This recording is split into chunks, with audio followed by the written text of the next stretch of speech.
example that has been done for you. On this occasion only, the conversation relating to this will be played first. Good morning. What can I do for you? I want to report a theft. I had some things stolen out of my bag yesterday. I'm sorry to hear that. Right, so I'll need to take a few details. Can I start with your name? Louise Taylor.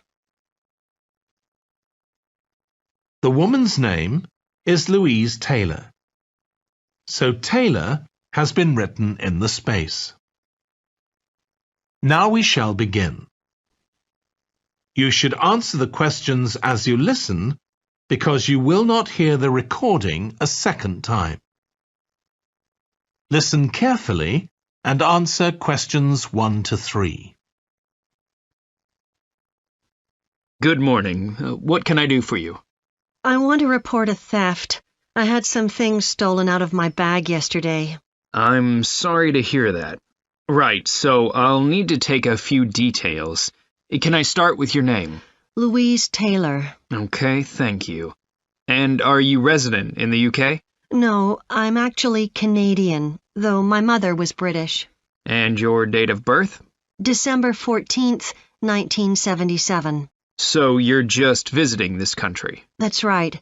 I come over most summers on business. I'm an interior designer, and I come over to buy old furniture, antiques, you know?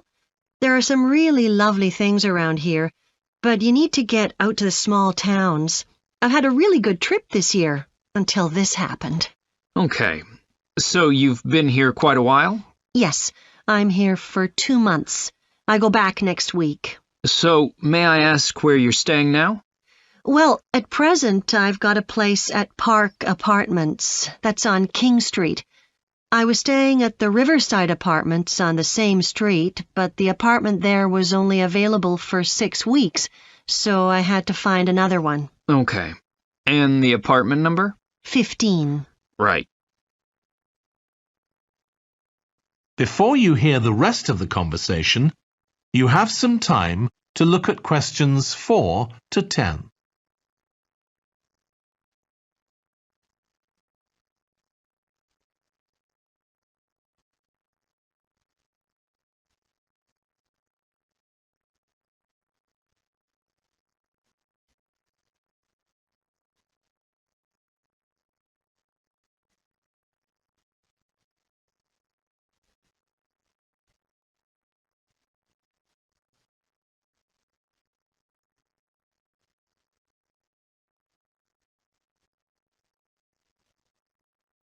Now listen and answer questions 4 to 10.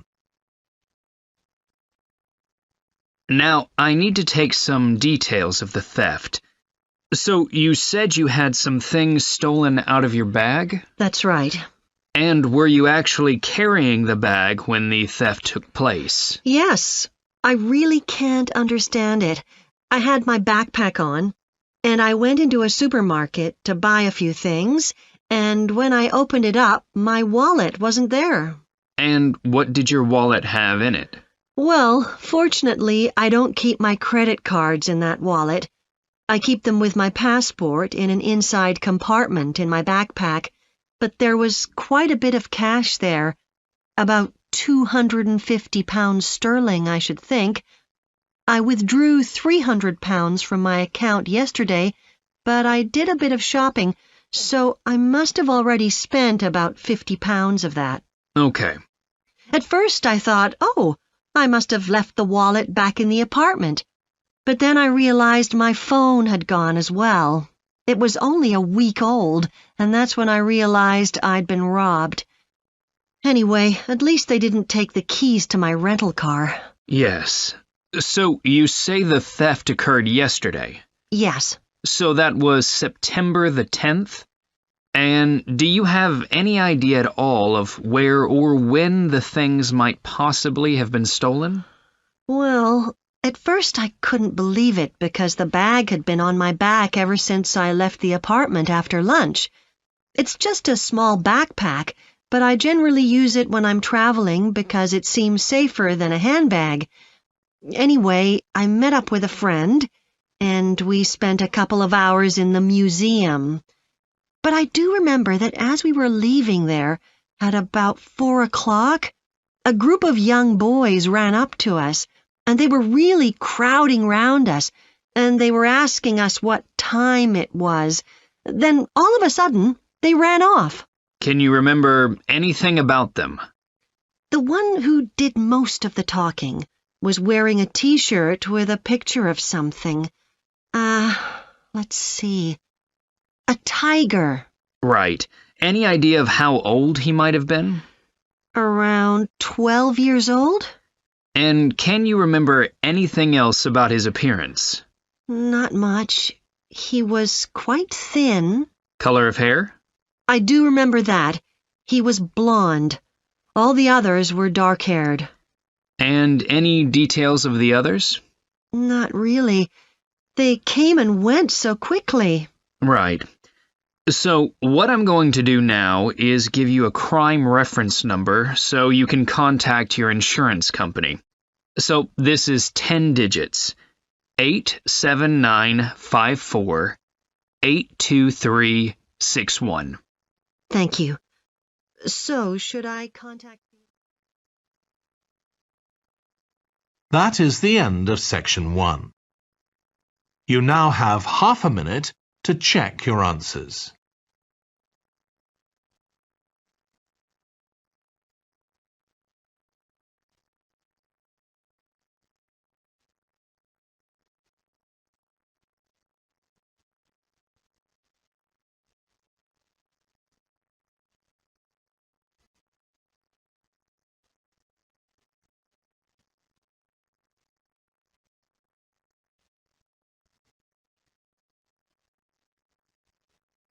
Now turn to section 2.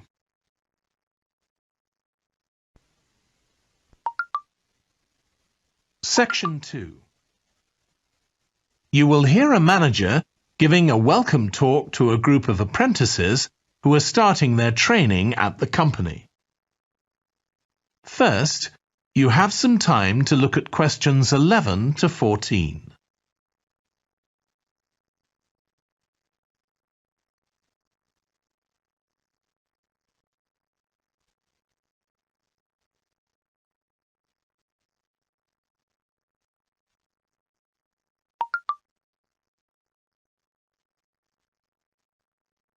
Now listen carefully and answer questions 11 to 14. Good morning, everyone. My name's Janet Parker, and I'm the Human Resources Manager. We're very happy to welcome you to your new apprenticeship. I hope that the next 6 months will be a positive and enjoyable experience for you. I'd like to start with some general advice about being an apprentice. Most of you have very little or no experience of working for a big organisation, and the first week or so may be quite challenging. There will be a lot of new information to take in, but don't worry too much about trying to remember everything. The important thing is to check with someone if you're not sure what to do. You'll find your supervisor is very approachable and won't mind explaining things or helping you out. You're here to learn, so make the most of that opportunity. You'll be spending time in different departments during your first week, so make an effort to talk to as many people as possible about their work. You'll make some new friends and find out lots of useful information. As well as having a supervisor, you'll each be assigned a mentor. This person will be someone who's recently completed an apprenticeship, and you'll meet with them on a weekly basis. Their role is to provide help and support throughout your apprenticeship. Of course, this doesn't mean they'll actually do any of your work for you. Instead, they'll be asking you about what goals you've achieved so far, as well as helping you to identify any areas for improvement. You can also discuss your more long-term ambitions with them as well.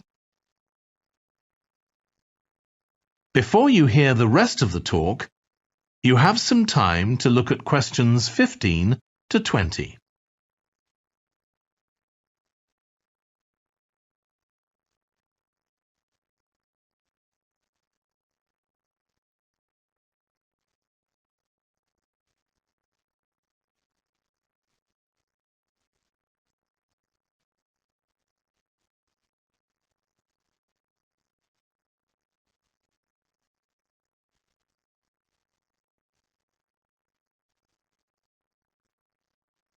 Now listen and answer questions 15 to 20. Now, I just want to run through a few company policies for our apprenticeship scheme with you. Most importantly, the internet. As part of your job, you'll be doing some research online, so obviously you'll have unlimited access for that. But please don't use it for personal use. You'll have your own phones for that. Some of you have already asked me about flexible working. After your probationary 3-month period, some of you will be eligible for this, but it will depend on which department you're in and what your personal circumstances are, so please don't assume you'll automatically be permitted to do this. I want to make sure there's no confusion about our holiday policy. Apart from any statutory public holidays, we ask that you don't book any holidays until after your 6-month apprenticeship has finished. Time off should only be taken if you are unwell. Please speak to your supervisor if this is going to be a problem. You'll be expected to work a 40-hour week, but there may be opportunities to do overtime during busy periods. Although you're not required to do this, it can be a valuable experience, so we advise you to take it up if possible. Obviously, we understand that people do have commitments outside work, so don't worry if there are times when you are unavailable. As you know, we don't have a formal dress code here. You may wear casual clothes as long as they're practical. And the only restriction for shoes we have is on high heels for health and safety reasons. Comfortable shoes like trainers are preferable. There's a heavily subsidised canteen on site where you can get hot meals or salads cheaply. Snacks and drinks are also provided, so we've decided to introduce a no-packed lunch policy. This is partly to encourage healthy eating at work, and partly to stop people from eating at their workstation, which is unhygienic. Okay, moving on to... That is the end of section 2. You now have half a minute to check your answers.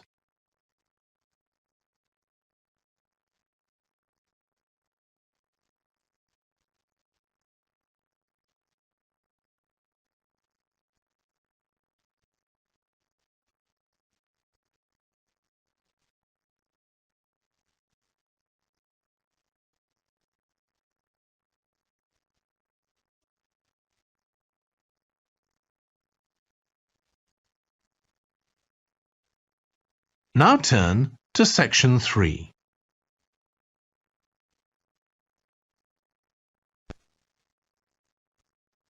Section 3. You will hear 2 urban planning students, called Carla and Rob, discussing their presentation on cities built by the sea, following instructions from their tutor. First, you have some time to look at questions 21 to 25.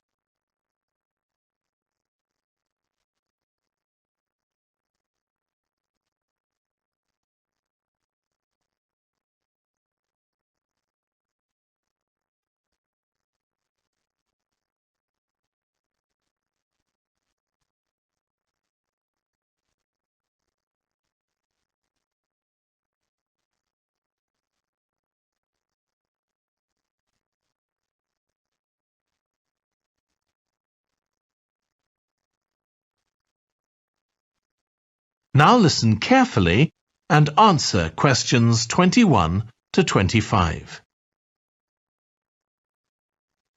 OK, so what I'd like you to do now is to talk to your partner about your presentations on urban planning. You should have done most of the reading now, so I'd like you to share your ideas and talk about the structure of your presentation and what you need to do next. OK, Rob, I'm glad we chose quite a specific topic, cities built next to the sea. It made it much easier to find relevant information. Yeah, and cities are growing so quickly. I mean, we know that more than half the world's population lives in cities now. Yeah, though that's all cities, not just ones on the coast. But most of the biggest cities are actually built by the sea. I'd not realised that before. Nor me. And what's more, a lot of them are built at places where rivers come out into the sea, but apparently this can be a problem. Why? Well, as the city expands, agriculture and industry tend to spread further inland along the rivers, and so agriculture moves even further inland up the river. That's not necessarily a problem, except it means more and more pollutants are discharged into the rivers. So these are brought downstream to the cities? Right. Did you read that article about Miami on the east coast of the USA? No. Well, apparently back in the 1950s, they built channels to drain away the water in case of flooding. Sounds sensible. Yeah, they spent quite a lot of money on them, but what they didn't take into account was global warming. So they built the drainage channels too close to sea level, and now sea levels are rising, they're more or less useless. If there's a lot of rain, the water can't run away. There's nowhere for it to go. The whole design was faulty. So what are the authorities doing about it now? I don't know. I did read that they're aiming to stop disposing of wastewater into the ocean over the next 10 years. But that won't help with flood prevention now, will it? No, really, they just need to find the money for something to replace the drainage channels in order to protect against flooding now. But in the long term, they need to consider the whole ecosystem. Right. Really, though, coastal cities can't deal with their problems on their own, can they? I mean, they've got to start acting together at an international level instead of just doing their own thing. Absolutely. The thing is, everyone knows what the problems are, and environmentalists have a pretty good idea of what we should be doing about them, so they should be able to work together to some extent. But it's going to be a long time before countries come to a decision on what principles they're prepared to abide by. Yeah, if they ever do. Before you hear the rest of the discussion, you have some time to look at questions 26 to 30.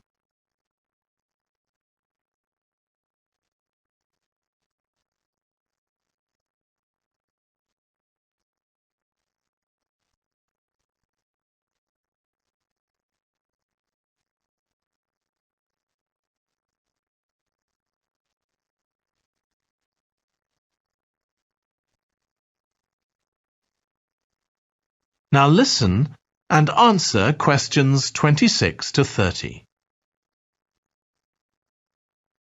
So, I think we've probably got enough for our presentation. It's only 15 minutes. OK, so I suppose we'll begin with some general historical background about why coastal cities were established. But we don't want to spend too long on that. The other students will already know a bit about it. It's all to do with communications and so on. Yes. We should mention some geographical factors, things like wetlands and river estuaries and coastal erosion and so on. We could have some maps of different cities with these features marked. On a handout, you mean? Or some slides everyone can see? Yeah, that'd be better. It'd be good to go into past mistakes in a bit more detail. Did you read that case study of the problems there were in New Orleans with flooding a few years ago? Yes, we could use that as the basis for that part of the talk. I don't think the other students will have read it, but they'll remember hearing about the flooding at the time. OK. So that's probably enough background. So then we'll go on to talk about what action's been taken to deal with the problems of coastal cities. OK. What else do we need to talk about? Maybe something on future risks, looking more at the long term if populations continue to grow? Yeah, we'll need to do a bit of work there. I haven't got much information. Have you? No, we'll need to look at some websites. Shouldn't take too long. Okay. And I think we should end by talking about international implications. Maybe we could ask people in the audience. We've got people from quite a lot of different places. That'd be interesting if we have time, yes. So now, shall we go on? That is the end of section 3. You now have half a minute to check your answers.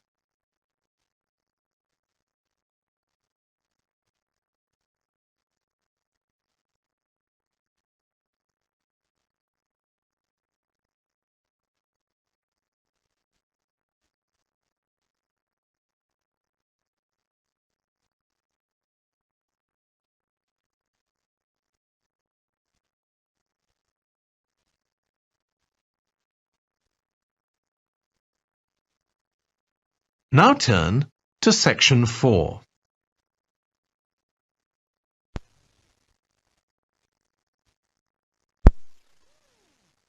You will hear part of a lecture on renewable energy that uses the power of the sea. First, you have some time to look at questions 31 to 40.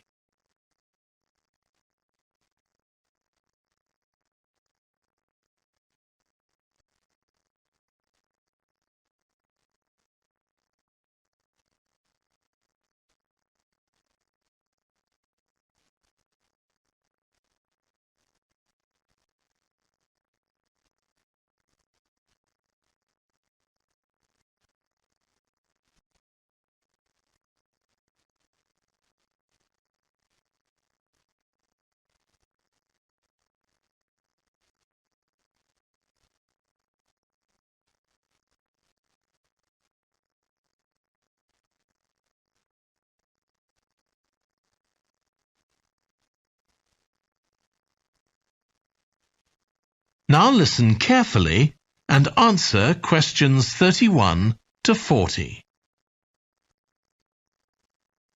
Producing enough energy to meet our needs has become a serious problem. Demand is rising rapidly because of the world's increasing population and expanding industry. Burning fossil fuels like gas, coal and oil seriously damages the environment, and they'll eventually run out.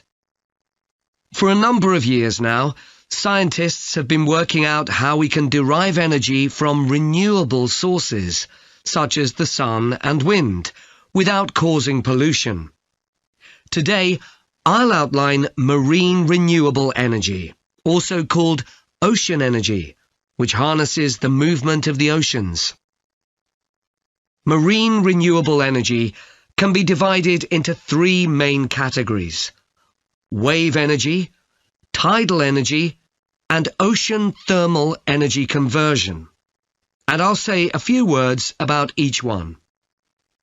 First, wave energy.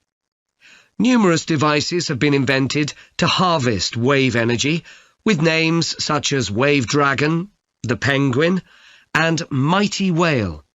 And research is going on to try and come up with a really efficient method. This form of energy has plenty of potential, as the source is constant, and there's no danger of waves coming to a standstill.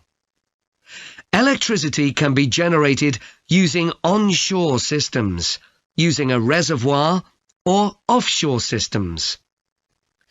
But the problem with ocean waves is that they're erratic, with the wind making them travel in every direction. This adds to the difficulty of creating efficient technology. Ideally, all the waves would travel smoothly and regularly along the same straight line. Another drawback is that sand and other sediment on the ocean floor might be stopped from flowing normally, which can lead to environmental problems.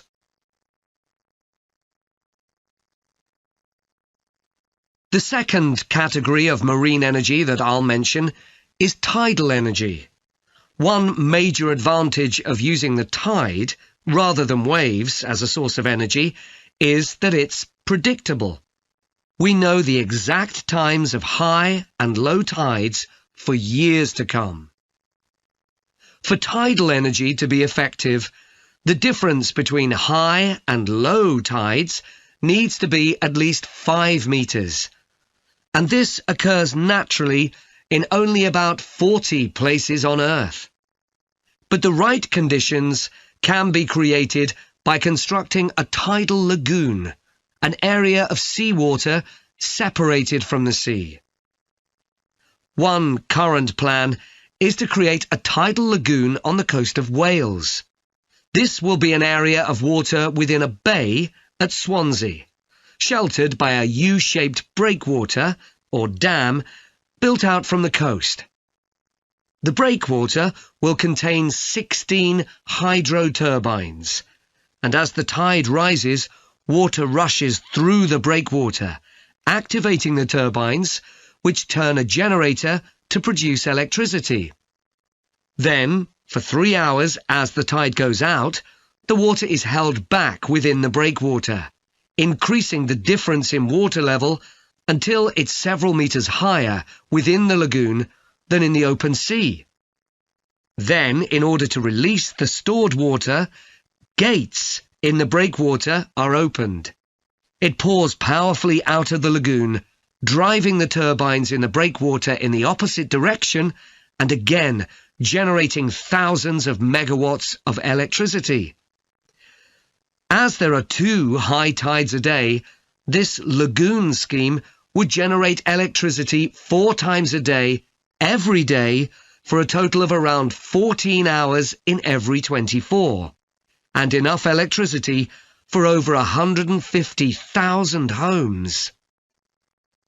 This system has quite a lot in its favour. Unlike solar and wind energy, it doesn't depend on the weather. The turbines are operated without the need for fuel, so it doesn't create any greenhouse gas emissions, and very little maintenance is needed. It's estimated that electricity generated in this way will be relatively cheap, and that manufacturing the components would create more than 2,000 jobs, a big boost to the local economy.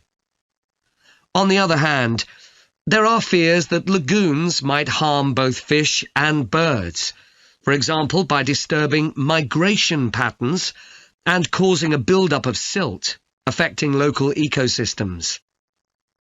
There are other forms of tidal energy, but I'll go on to the third category of marine energy, ocean thermal energy conversion.